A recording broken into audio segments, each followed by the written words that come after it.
Anji, good morning students. Today we are discussing chapter 7th of 10th class. There is some basic. So firstly we have to कि chapter 7th का नाम क्या है. तो इसका नाम है coordinate geometry. Coordinate geometry chapter का नाम है कोऑर्डिनेट ज्योमेट्री. तो ये चैप्टर का नाम है. हमें इसे में करना क्या है, बेसिक इसका क्या है. तो बेसिक सबसे पहले हमें इसे क्या करना है कि यहाँ पर तीन तरह की बातें जो आएंगी. सबसे पहले कि कोई भी अगर ग्राफ है, हमने जो है ग्राफ प्लॉट करना जो है वो सीख लिया था और 9th में भी हमने ग्राफ प्लॉटिंग के बारे में पढ़ा है और 10th में भी. तो यहाँ पर मान लीजिए कोई पॉइंट्स दिए हुए हैं, जैसे कि ये 0 होता है ओरिजिन. जब दो ये एक्सिस जो है आपस में जहाँ पर इंटरसेक्ट करती हैं उसे ओरिजिन बोलते हैं.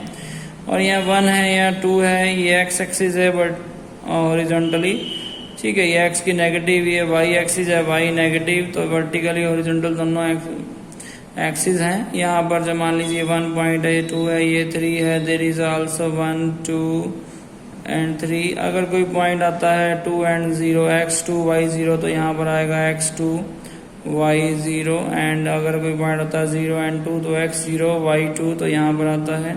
अगर इन दोनों को इस तरह से हम क्या करते हैं, लाइन ड्रॉ कर देते हैं. ये है 0 एंड 2. अगर वो कहता है कि इन दोनों पॉइंट, मान लीजिए ये कोई A पॉइंट है, ये कोई B पॉइंट है, इन दोनों पॉइंट के बीच में हमें डिस्टेंस फाइंड आउट करना है. इन दोनों पॉइंट्स के बीच में यहाँ से लेके और यहाँ तक का अगर हमें डिस्टेंस निकालना पड़े, यहाँ से लेके यहाँ तक का, then what will be the distance in these two particles. तो हमारे पास यहाँ पर एक डिस्टेंस फॉर्मूला है. Distance formula between any two coordinate.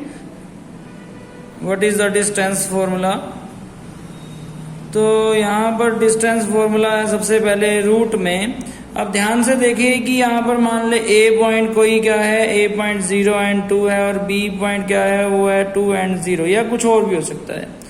और सबसे पहले जो लिखते हैं वो पॉइंट x वाला होता है और दूसरा कोऑर्डिनेट y होता है. अब सीसा और कोऑर्डिनेट के बारे में हमने 9th में ही पढ़ चुके हैं. तो यहाँ पर जो है अगर दो पॉइंट है तो एक x और दूसरा y, ये भी x और दूसरा y होगा.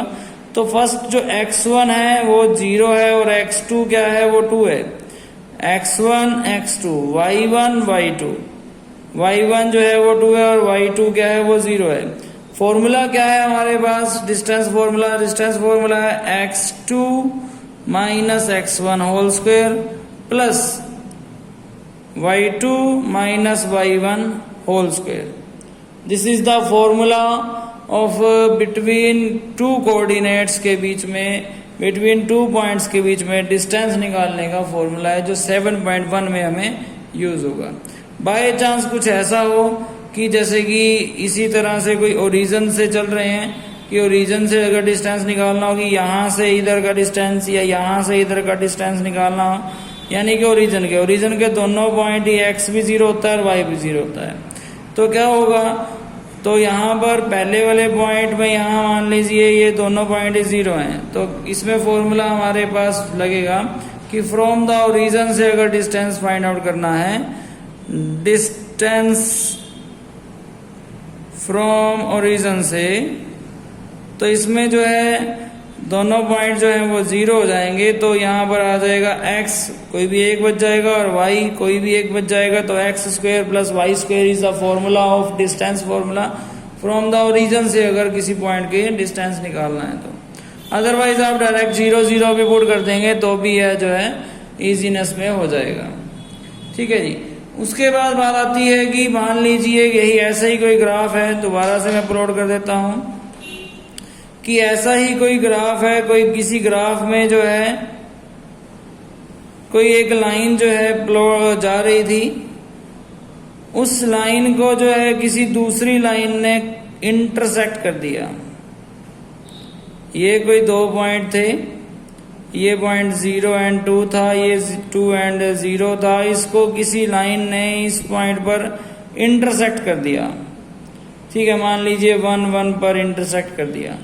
तो जो ये लाइन जिसको इंटरसेक्ट किया गया है, ये मान लीजिए A और B पॉइंट था और ये कोई C पॉइंट है.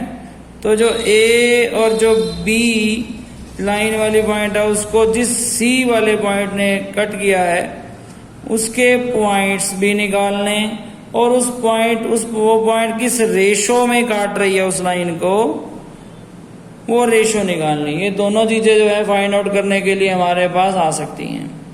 इनका एक फॉर्मूला है, मान लीजिए ये पॉइंट इधर से हमने x1 y1 लेट किया था और ये पॉइंट हमने x2 और y2 लेट किया था, तो यहाँ पर क्या फॉर्मूला जो है मेक हो रहा है, तो यहाँ पर फॉर्मूला है, ध्यान से देखिए कि m1 और m2 क्या है, रेशो है। तो m1 और m2 जो है वो रेशो है, तो यहाँ फॉर्मूला बन रहा है m1 x2 plus m2 x1 bye में m1 प्लस m2।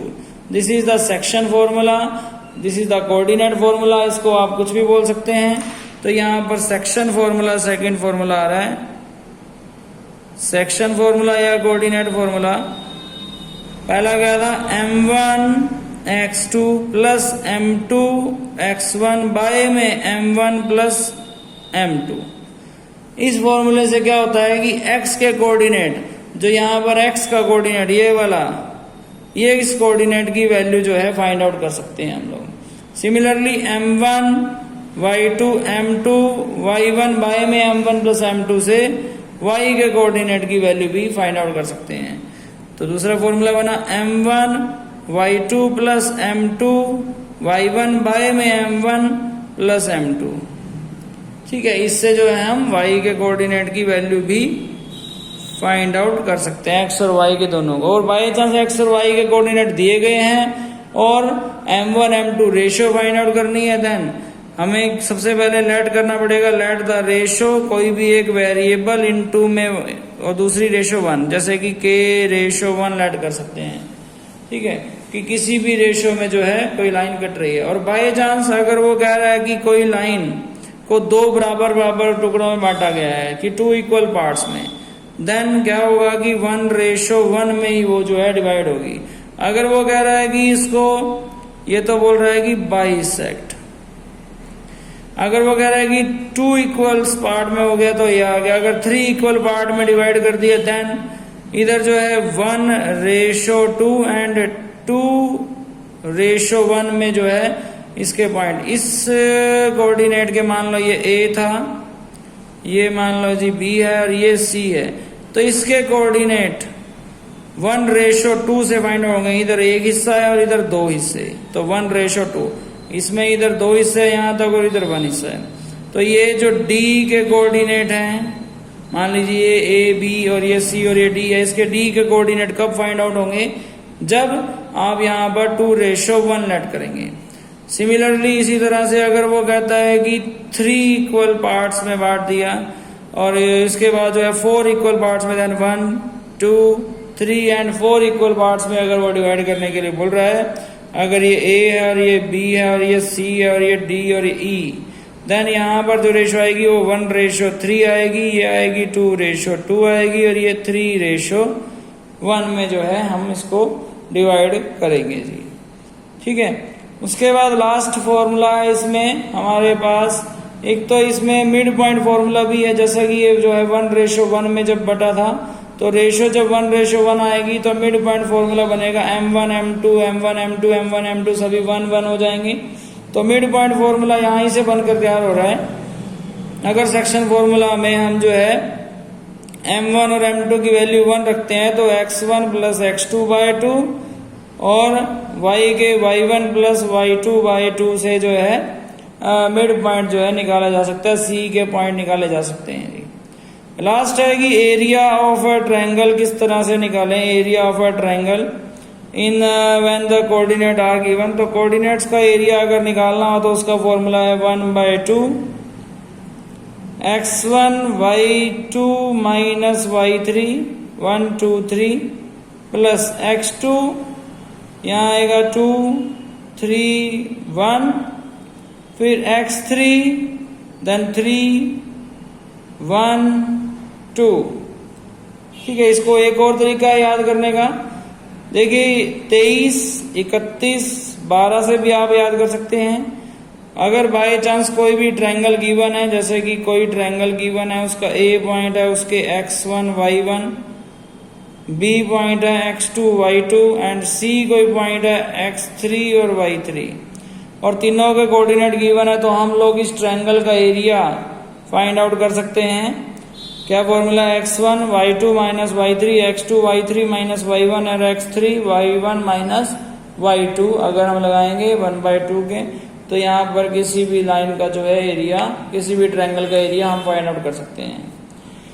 एक और बात इसमें लास्ट जो है जुड़ रही है कि अगर कोई भी पॉइंट, अगर एक लाइन के ऊपर कोई 2 पॉइंट 3 पॉइंट लाइज कर रहे हैं, तो ए बी और सी, तो ए से लेके सी प्लस सी से लेके बी का सम बराबर होता है ए बी के, तो वो लाइन क्या होती है? कोलिनियर होती है। क्या होती है? कोलिनियर। और कोलिनियर एक लाइन ही हो सकती है, ठीक है।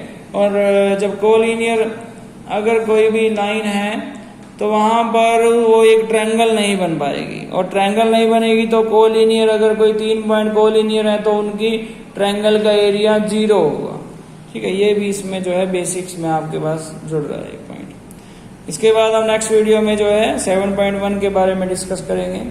Thank you so much.